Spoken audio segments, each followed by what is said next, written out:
And welcome to Parenting on Empty. This is podcast number 6.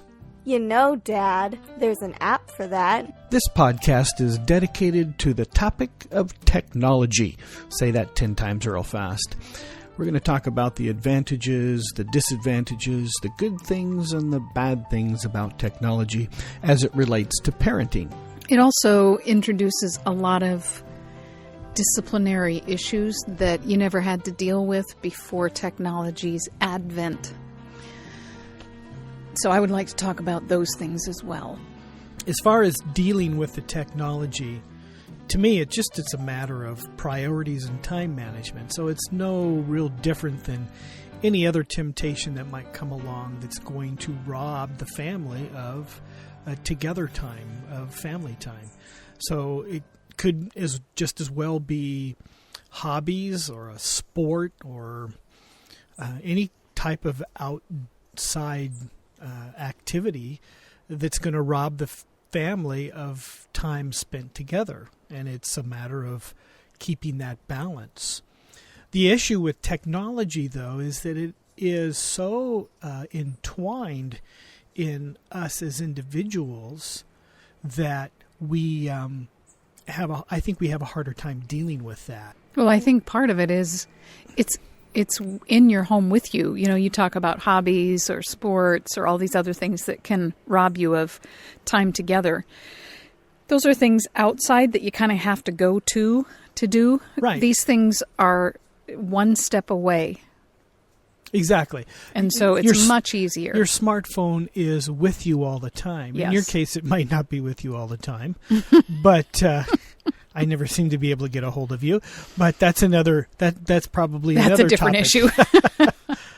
But it's with you all the time. For me, it's in my pocket and it's with me all the time. I use it as an alarm clock to wake up in the morning. So literally, it's with me throughout the day, and then I set it on my nightstand at night, and then there it sits watching over me throughout the evening. And so, yeah, and everything that comes with the smartphone, you can check your email, and you can check your Twitter, your Facebook, or you can check your stock reports, whatever. You know, it's always there saying, look at me, pay attention to me, spend some time with me.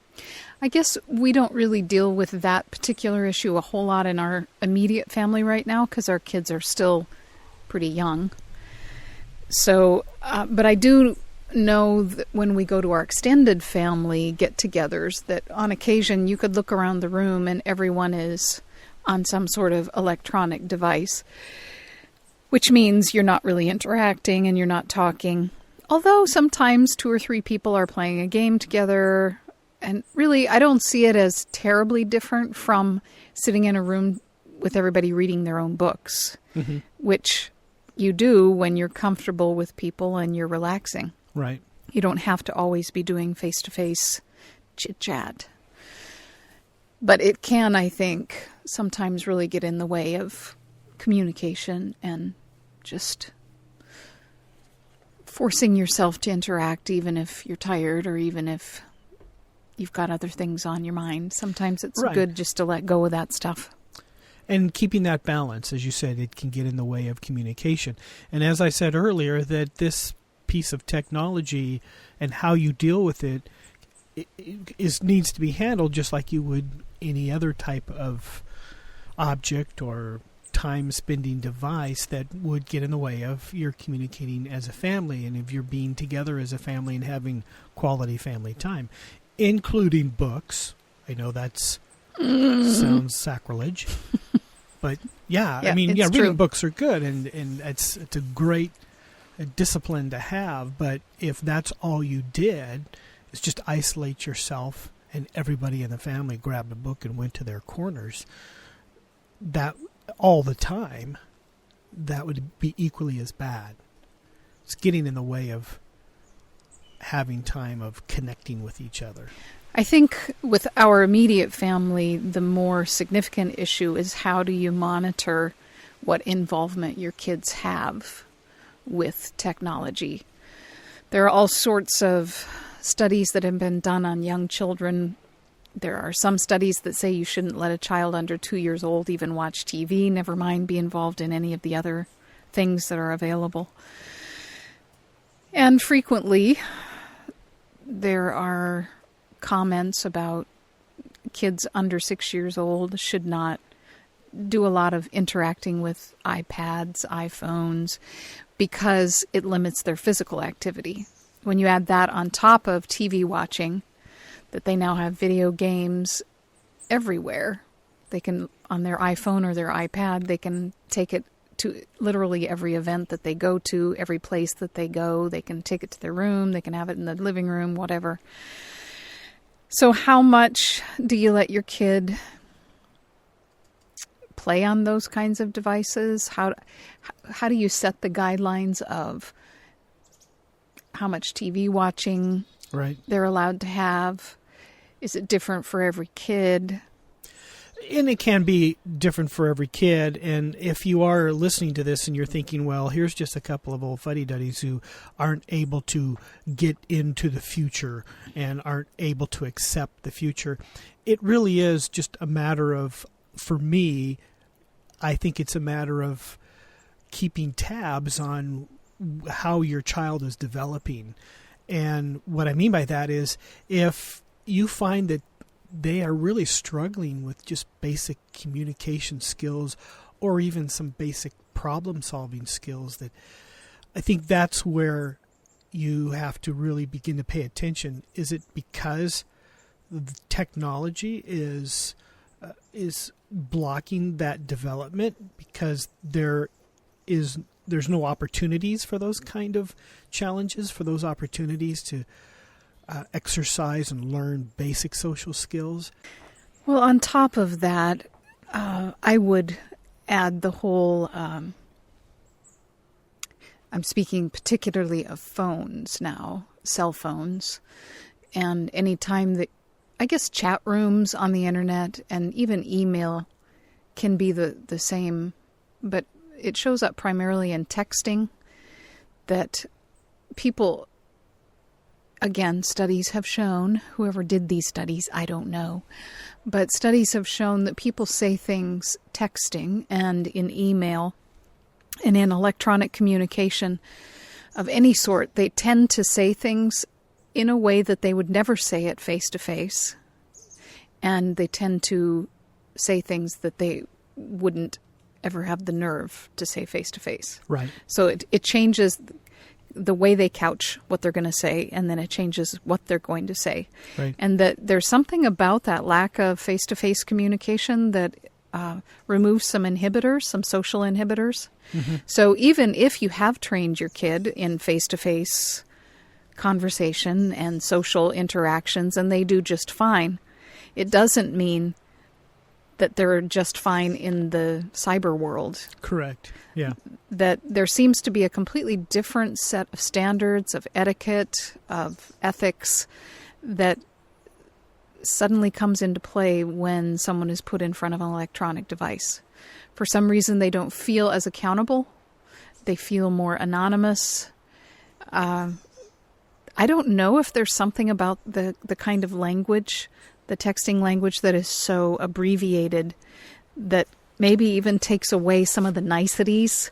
You know, we have euphemisms. Instead of saying, "You look terrible," you may find a nicer way to say that face-to-face. When your friend says, "Well, how did I look yesterday?" "Well, your hair was really nicely styled." Instead of, "Yeah, you look terrible. Your dress was ugly, didn't like the color, it wasn't flattering."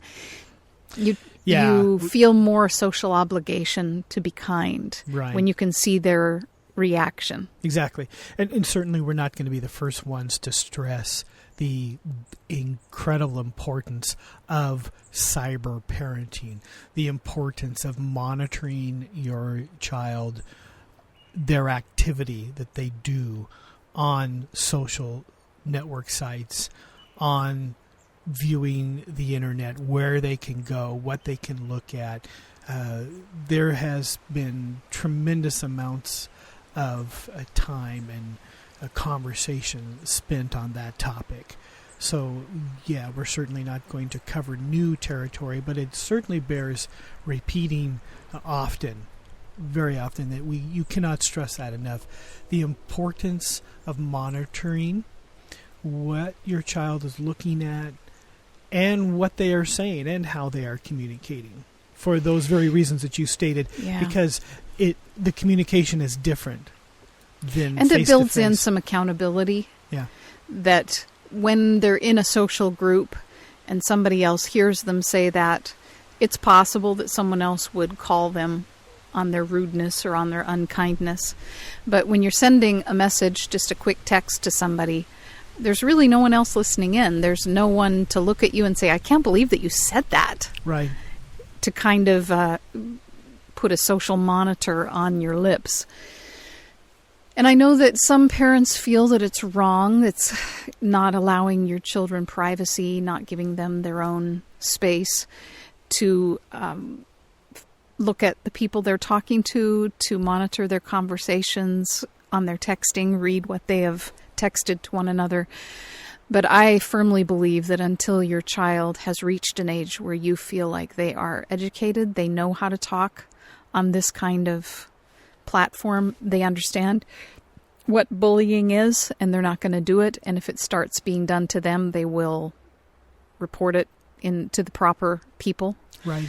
If they understand what cyber stalking is, what it looks like, so that they know how to resist it and how to report it and how to not respond and get sucked into really dangerous, nasty stuff, then I would feel comfortable saying, all right, you're old enough, you're on your own. But honestly, I think that that's way older than what we tend to think. I think so. And really, that issue of, I'm just being way too nosy, or I'm just invading my child's privacies.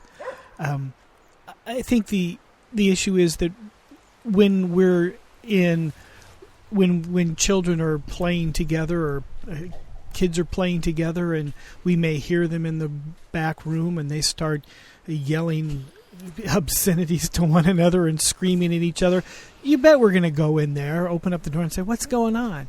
There's some inappropriate stuff going on here, and we need to stop it. So we would come in and we would referee we do step in, by the way, before the obscenities. We step in before the if they're talking in a nasty tone or saying unkind things like, I hate you, or I don't ever want to play with you, you're not nice, we tend to intervene and just find out, so what's going on.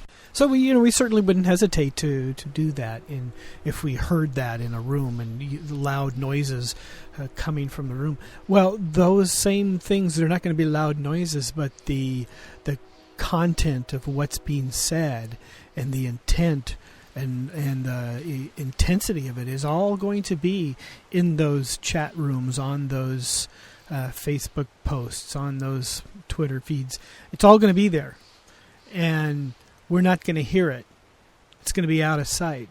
The disconcerting thing is that really you can have a person who in live conversation is incredibly polite, compassionate, loving, would never think of saying something nasty. And then you read something online or a text or something like that, some sort of form of cyber communication, and you think this had to be someone different, because there's no way that this person would speak this way. Right. And our daughter is a good example of that. She's an incredibly compassionate, loving people kind of person. She hates to hurt people's feelings. If she sees someone hurting, she's the one who goes over and tries to comfort them or help them or make life better for them if someone's being left out. So she would be the last person that I would ever think would kind of be guilty of cyberbullying.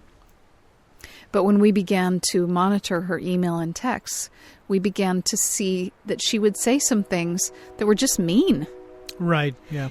And I would ask her, why did you say that? And a lot of times that's just how you talk in this medium. Yeah. So it's kind of a peer pressure thing. People talk this way to me, so I talk this way back. And it's kind of a trash talk, whether there's any deep meaning behind it or not, I don't know. But it's like they get in this habit. We used to work with junior hires as youth ministers, and I can remember that the kids, when they would get together in a group, they would frequently just put each other down. You're Right. so ugly. And Exactly. I don't know that they really meant that, but it was, they didn't have the social skills to really know what to say that was positive. So the way you show you like somebody is you do bad things to them. Right. That's what everybody else is doing. So Yeah. we'll just join in. And so we always would say, okay, if we hear you saying something negative, you're going to have to say 5 positive things about that person, which just killed them because they could never come up with 5. And so by the time they were done, it was, I'm not going to say anything negative again because this is painful. And I don't know whether our daughter really intended to say any of the things that were hurtful and harmful, but that's the way people were communicating around her. Whether they meant it or not, I don't know.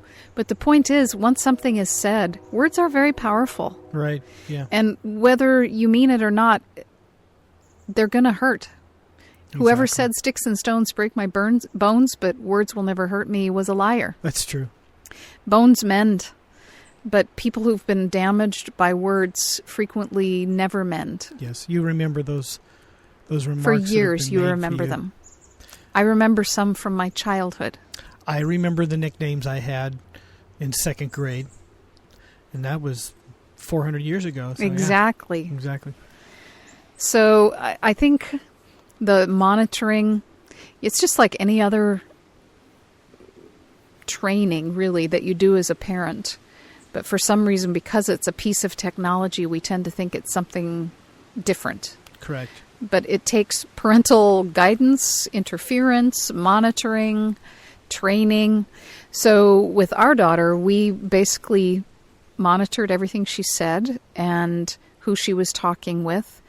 And we would talk about the things that she'd said and point out, this is appropriate, this is not appropriate. Exactly. And labeling things that are, if something would come across as bullying, we would say, this is bullying. And those stupid ones that people say, send this on to 10 people or something really, really bad is going to happen to you, that's a hoax and you're not supposed to pass those kinds of things on, and it clutters up people's mailboxes. So it's just basic training stuff. Right. But then when we realized that she was continuing that kind of behavior, some inappropriate language, some inappropriate things were said on some of her texts and emails. At that point, we made the decision that we had been unwise to give her a cell phone at her age. Even though many of her peers have one, it doesn't mean that they're all necessarily ready for one. And that because she is such a social and interactive person, that kind of became a new lifeline, that she could just reach out and touch somebody at any hour of the day or night and say anything Right. to anybody. People that she had friends that she'd met maybe once and then would never see again for the rest of her life. But she loves people, so it's, hey, well, let's start talking via email. And what are you going to say to these people? You don't know them. You have nothing in common. So you just kind of pass inanities back and forth and pass on these silly things that come on the internet sometimes. Oh, did you hear this on the internet? And sometimes it's appropriate and sometimes it isn't. It just, it opened up a whole can of worms for her that she was not ready to deal with. Right. And I think it was wise of us to recognize we thought she was ready, not realizing the pitfalls of that kind of communication. Right. That in person-to-person communication, she's very mature, she's very responsible, and people respond positively to her. She was not ready for this other form. Correct. And it was a very, very much a learning experience for us. It's a whole different kind of learning experience. And that's certainly something we learned, that thinking, hey, we're tracking with how she's developing and her social skills and the way she communicates, and all of a sudden enter this new technology, and it's like a whole new set of rules and a whole new set of values that have to be learned and have to be dealt with. Well, and it takes a lot of self-control. Yeah. And self-control is a pretty mature attribute. And I don't think she had the level that she needed to be able to control her impulses with that kind of tool. Right. I mean, we're just kind of fumbling our way through it. And so basically we've said, when we see that you have developed enough self-control that we think you can handle it, we will give the phone back to you. Right. But it's still going to be an experiment. Yeah, and you just have to be okay with that and not be afraid of your child's wrath. And I think a lot of times that's what it boils down to. I just don't want my kid mad at me all the time, because I want if I take it away. I want the house to be peaceful and relationships to be okay, and so I'm going to avoid that. And I think recognizing that education is part of it, training and education. Right. But there has to be a willingness to pull the plug on the whole endeavor. Right. To recognize that I thought that you had what it took to be able to progress to this next level, but you're not quite there yet. Developmentally, you just aren't there. Right. And it's not necessarily an indictment on the child. It's just that you're not ready for that stage of development. And I honestly think that for children who are not terribly social, that in some ways technology is helpful because it enables them to reach out and make a few connections, or they can kind of nurture the few that they already have. Mm-hmm. But for a child that is very social, like ours, it just offers unlimited opportunity. And what do you do with that? It's like taking someone who absolutely loves candy into a huge warehouse that is full of candy and say, whatever you want. Go for it. Go for it. Right. Yeah. Yeah. And as we stated earlier, every kid's going to be different. So you just have to be aware of what's my kid like. Will they be able to handle this? And then, again, just keep real close tabs to say, I thought they could handle it, but on careful observation, it's not working out. And then having the courage to say, okay, I made a mistake. We've got to back this up, and I've got to start different. We got to take this technology away, and let's reintroduce it later down the road and not be afraid to do that. With our younger daughter, Michaela, she loves technology in a way that Mariah doesn't. So I see in her future we're going to have to face a lot of challenges that we didn't have to face with Mariah. If it has buttons and if it can be figured out, she just thinks it's the greatest thing. And the problem that we face with her a lot of times is she's real experimental, and so she'll just start pressing buttons and she'll end up in a place where you're thinking, oh my goodness, how did she get there? And at this point, it hasn't been really bad places, but as she begins to get on the internet and begins to explore putting in search terms and that kind of stuff, I could see her really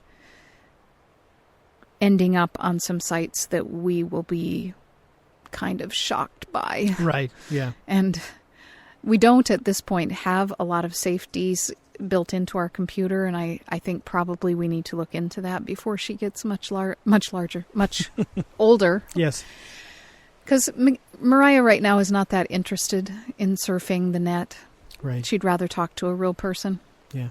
So it's not been a real issue with her, although we have put in a few legitimate search terms and come up with some pretty shocking visual images. Yeah, and it's tough to navigate through that, and you just have to do the very best you can. And again, just spending time with them, and a lot of families, even with regards to the computer, that it's in the living room It isn't away in a room.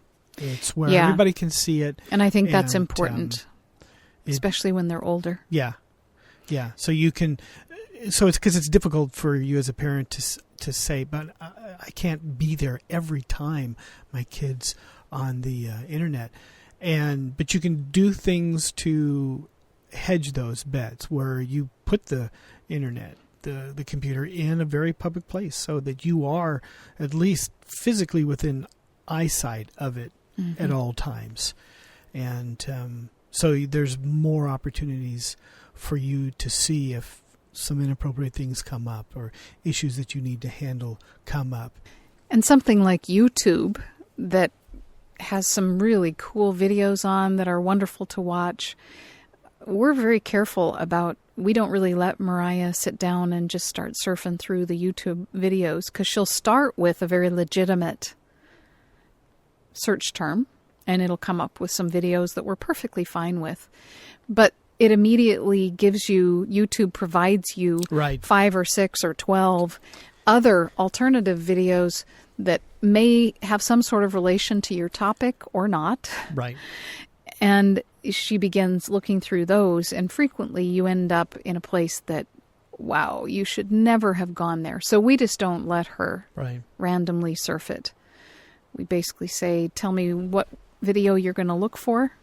And if you're going to move to a different video, you need to ask. Right. Yeah. Which she finds cumbersome, and so she just doesn't do it that much. Yeah. I'm okay with that. Yeah, you just have to be extremely diligent, and maybe your personality isn't, I'm not that kind of person. I just am not that much of a, often the term a helicopter parent. Well, I'm constantly hovering over my kid. Or policeman. But yeah. I tell you, with technology, maybe you don't like the idea of being a helicopter parent, but in that instance, I think every parent needs to be a helicopter parent. Every parent needs to be very aware of what is my kid seeing. It's the same instance of, well, I'm not constantly protecting my child, but you are going to hold their hand when they cross the street, aren't you? Well, yeah, because there's a lot of danger crossing the street. So at that point, I will hold their hand and I'll watch them and very carefully where they go. Same thing with the internet. That is a place to be very diligent and to pay close attention to what's going on. And they are so innocent about who is out there. They don't understand that people don't tell the truth about who they are, what their identities are, that sometimes if they're in a chat room, they're really talking to a 40-year-old man, not a 10-year-old girl. Right. They're very open with information about where they live. Oh, type in your name and your phone number here. Exactly. Okay. Because they have no clue about the things that can happen and sometimes do happen. Right. So I struggle with when is the right time to begin to introduce them to the dangers, and when do you just say, just don't do it? Right. And that's something I think that every parent has to decide for themselves with the maturity of the child and what they're comfortable with. But we do live in a world where at least there's more access for predators. I don't know if there are more predators than there ever have been, but they have so much more access to kids. Right. Unlimited and unsupervised access to children. Exactly. And you just don't ever want to find out when it's too late. Right. Exactly. So I don't generally encourage helicoptering with your children, but there are some areas where I think you have to be overly vigilant. Yeah. Just like I don't let my kid go out and play unsupervised the way I did when I was a child. I don't do that now because I live in a world where there are lots of people who are actively looking for children. Exactly. I want to get back to that issue with regards to just technology in general and how we balance the fact that technology can often rob the family of together time. I think the best way to have a real healthy balance is to have positive opportunities for the family to come together and to have structured times even for the family to come together. So there is a regular time of game night, or maybe even a movie night where the family is all sitting together watching the same thing. Or there are activities that you do on a regular basis where we go pick blackberries together as a family. We go bike riding together as a family. We are doing things together that causes us to have interaction. So, and maybe even depending on how addicted your children are to their iPhones or iPads or what have you, maybe you have to declare a moratorium on technology where for this 2-hour adventure, no technology is allowed. I remember we did that when we were in youth ministries, where we'd take ski trips or hiking trips or whatnot, and we would declare there are no at that no electronic time, devices. It was like Sony Walkmans, but yeah. no electronic devices. Nothing that's going to get in the way of just communication with each other. And actually that helps the parents as well, because it's such an easy way out. If your kids just plug in and tune out, you don't have to deal with them.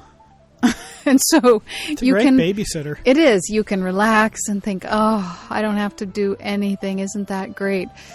But it's not good for them, and in the long run, it's not good for the family either. So it takes self-control and self-discipline on the part of the parent, but hopefully we are mature enough that we can do that and say, instead of doing iPad, whatever, we're going to play a game tonight together. Yeah. Albert Einstein said, and I quote, "It has become appallingly obvious that our technology has exceeded our humanity," unquote. Don't let that be true about you and your family. And don't be afraid to locate and use the off button on the technology that you have.